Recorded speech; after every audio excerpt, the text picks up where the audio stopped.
सबका रोल है।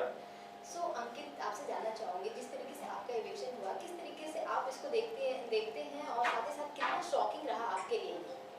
एक्चुअली थोड़ा सा शॉकिंग था, क्योंकि इस बार एविक्शन घर वालों के हाथ में दिया था, जनता के हाथ में नहीं दिया था, और थोड़ा सा अनफेयर भी लगा। अगर जनता के हाथ में होता तो आई एम प्रीटी श्योर कि मैं शायद यहाँ पे नहीं होता अभी। सो घर वालों के साथ आप रह रहे थे, कौन सा ऐसा लगा कि अनफेयर, किस तरीके से आपको लगा जिस तरीके से बिग बॉस ने खेला है?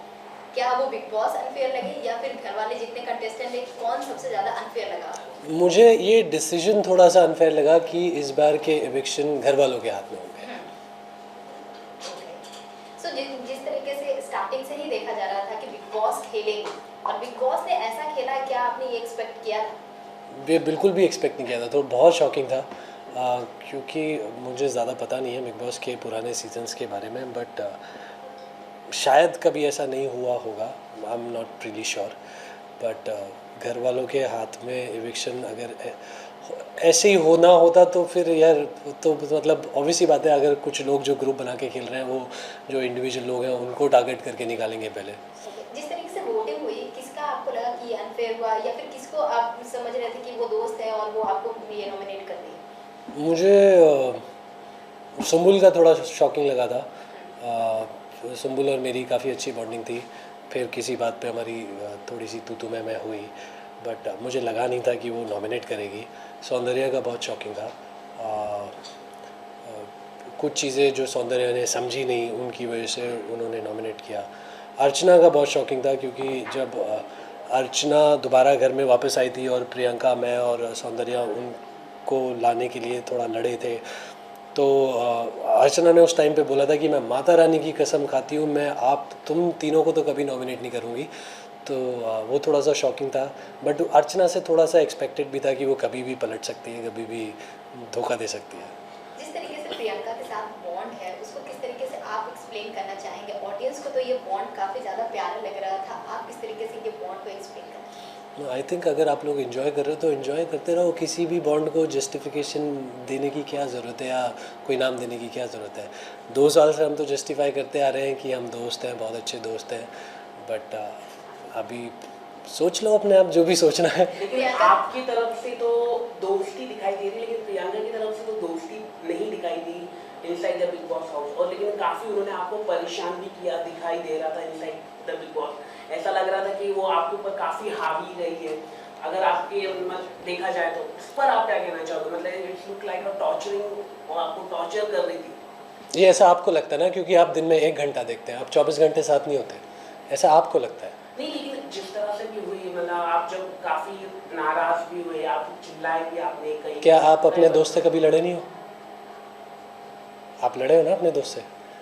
हर दोस्ती में, हर रिलेशनशिप में, इनफैक्ट माँ बेटे हो या माँ बेटी के रिलेशनशिप में लड़ाई झगड़े होते हैं, एक दूसरे को कुछ चीज़ें बोली जाती हैं, हर रिश्ते में होता है। उसका मतलब ये नहीं है कि आप अगर आप बीमार पड़े हो और आपकी मॉम आपको बोल रही है कि बेटा आज आप रेस्ट करो, आप नहीं बाहर जाओगे, तो क्या वो डोमिनेशन है? क्या वो टॉर्चर है? वो केयर है। अगर आपके ही फ्रेंड साजिश हो कि उन्होंने भी आपको कई बार बोला कि she doing over the board, आपके सामने खुद उन्होंने बोला, उस पर मतलब घर के लोग खुद कह रहे, मैं तो चलो 24 आवर्स में नहीं था, मैं तो सिर्फ 1 घंटे का एपिसोड देखता हूँ, लेकिन वो 24 आवर्स के अंदर जो साजिद हो, शिव हो, हर कोई जो घर के लोग हैं, अर्चना, वो भी कई सारे लोग बोलते थे कि she going over the board. अगर उन लोगों को हमारी दोस्ती इतनी समझ आती तो वो प्रियंका से डर के अपनी मंडली को पलटन नहीं बनाते और हम दोनों को टारगेट नहीं करते, क्योंकि उन लोगों को दिख रहा था कि हम दोनों एक दूसरे के कितने बड़े सपोर्टर्स हैं और एक दूसरे के लिए पिलर्स हैं। आप, मैं ना नहीं कह रहा हूँ, लेकिन जो मतलब आपको मतलब हर वक्त मतलब बोलते रहो तो एक्सप्लेनेशन। देखो क्या होता है, जिन लोगों की दोस्ती फ़ायदे के लिए होती है, उन लोगों को दूसरों की दोस्ती समझ नहीं आएगी। मैं जानना चाहूँगी, बेस्ट मोमेंट क्या कुछ रहा है प्रियंका के साथ आपका? बेस्ट मोमेंट जब घर से चिट्ठी आने वाला टास्क था और प्रियंका को वो चिट्ठी पढ़ने का मौका नहीं मिला था, और मैंने उसके लिए एक ऐसी चिट्ठी पढ़ी थी, तो आई थिंक वो बेस्ट मोमेंट था। प्रियंका के अलावा और किसे आप ये ट्रस्ट करते थे और हमेशा उनके साथ बॉन्ड बनाकर रखना चाहेंगे? साजिद सर, उन्होंने हमेशा मुझे सपोर्ट किया है और मुझसे भी जितना बन पड़ा मैंने किया उनके लिए। और हमारी दोस्ती जो भी हुई वो किसी गेम की वजह से नहीं हुई, वो दोनों के पर्सनल इंटरेस्ट की वजह से हुई। उनको भी सिनेमा बहुत पसंद है, मुझे भी सिनेमा बहुत पसंद है, तो हमारी बातें भी ऐसी सिनेमा से ही शुरू हुई। एंड प्रियंका के अलावा सिर्फ साजिद सर हैं जिनके साथ मैं घर के बाहर भी दोस्ती रखना चाहूँगा। घर में सबसे ज़्यादा स्ट्रॉन्गेस्ट प्लेयर कौन लग रहे हैं? प्रियंका। प्रियंका के अलावा अगर बात की जाए तो ग्रुप के बाद कौन लग रहे हैं? मैं कैसे बोलूँ कि उसके अलावा कौन स्ट्रॉन्ग प्लेयर है? सब तो ग्रुप में खेल रहे हैं। ग्रुप में किसकी इंडिविजुअलिटी निकल के आएगी, किसकी पर्सनैलिटी निकल के आएगी? एक इंसान नहीं है घर में जो ग्रुप में नहीं खेल रहा। 6 लोगों की मंडली थी, उसमें से मैं और प्रियंका अलग थे, सौंदर्या, अर्चना वो लोग अलग थे, लेकिन हम दोनों को टारगेट करने के लिए वो भी मंडली में जाके मिल गए और पलटन बनाई। तो आप किसको स्ट्रॉन्ग बोलोगे?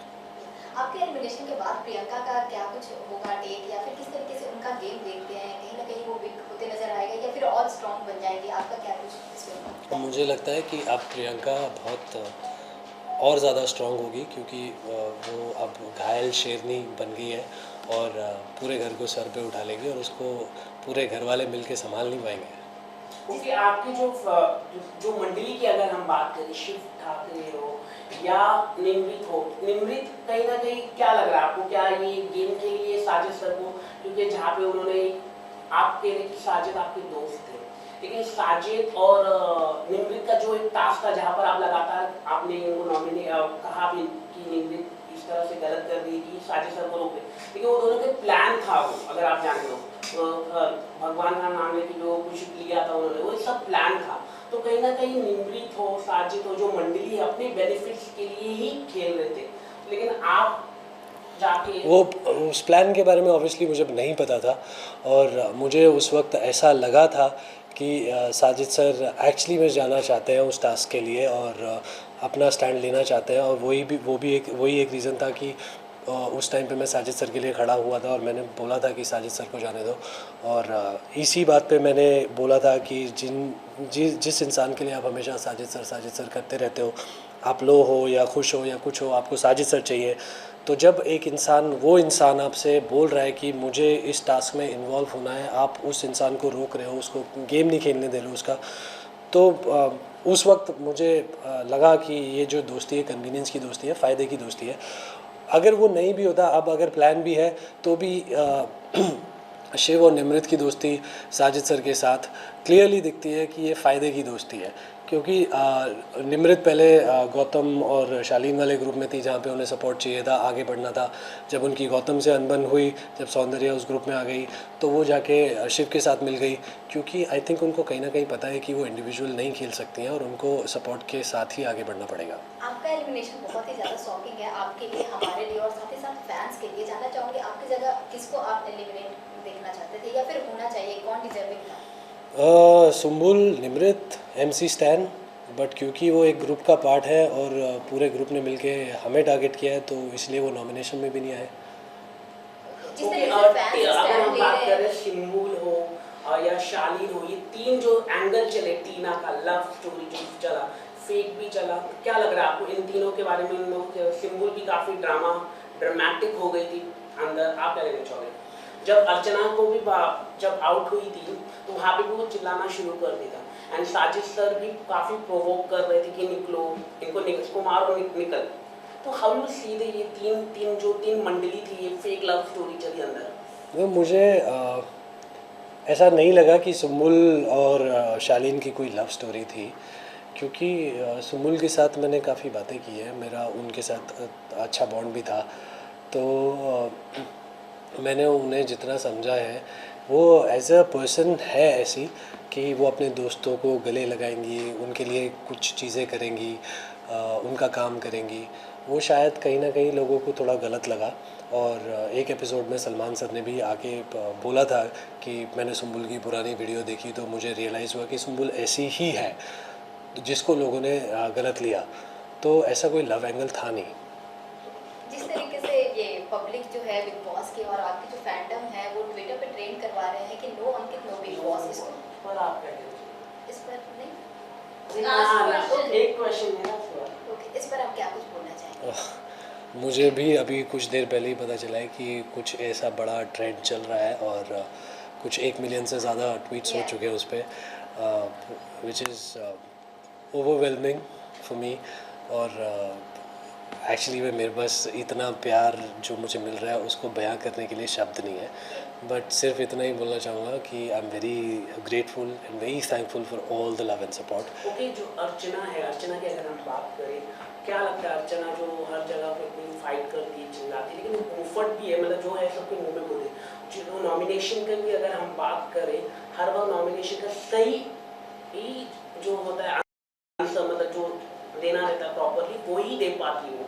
वो कभी गलत नहीं बोलती है, चाहे उसकी आपकी बात पसंद ना आए, चाहे आपकी उसका एटीट्यूड पसंद ना आए, ना उसकी आवाज़ पसंद आए, लेकिन जो आंसर देना होता है वो सही, उस पर आप क्या कहना चाहेंगे? क्योंकि वो गेम में इतनी इन्वॉल्व है और सिर्फ गेम के साथ ही लॉयल है, इसीलिए वो इतना सही जवाब दे पाती हैं।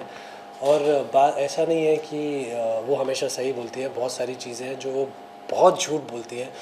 बहुत लोगों में झूठ बोल के लड़ाइयाँ भी लगवाती हैं और लड़ाई लगवा के वो निकल जाती हैं और इन्जॉय करती हैं।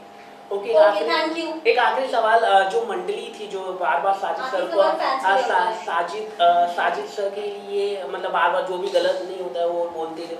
देखो, एक जो पर्सन है, अर्चना ने ही मतलब आवाज़ उठाई थी कि हाँ ये मंडली है, ये क्या लगता है कि इतने की